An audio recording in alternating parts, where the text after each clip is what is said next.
You definitely know someone like this. Something is clearly wrong with them. Or maybe you recognize yourself in them. They have become quieter. They text you less. They laugh less. But when you ask, "Are you okay?" they answer, "Yeah, I'm doing great."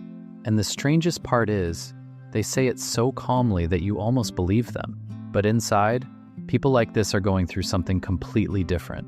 Today, we're going through the 5 levels of a person who got used to staying silent about their pain. You'll see where simple emotional distance begins, where it turns into the point of no return. And by the end, you'll understand the most uncomfortable part. They don't stay silent because they have nothing to say.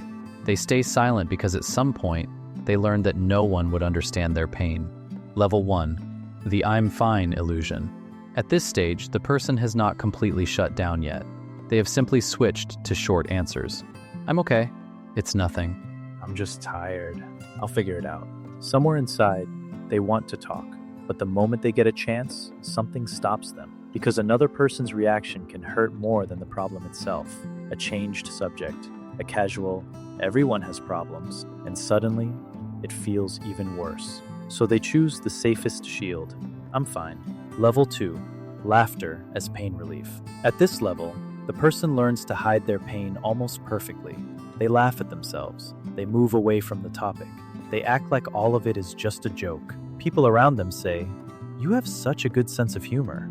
But sometimes, it is not humor. It is a way to stop the conversation from becoming honest. Saying, "I'm not okay," out loud means creating discomfort.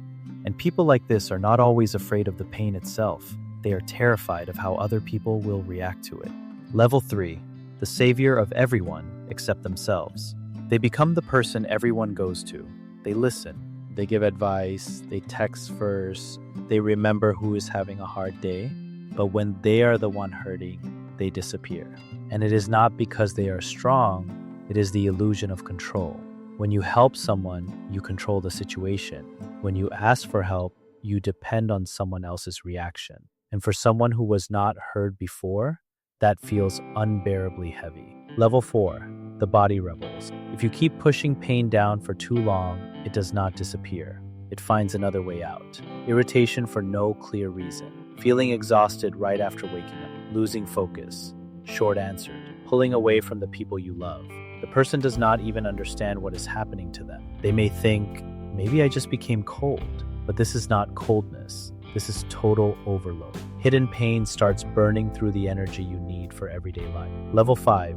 Emotional disappearance. The most dangerous stage. The person no longer says, "I'm not okay."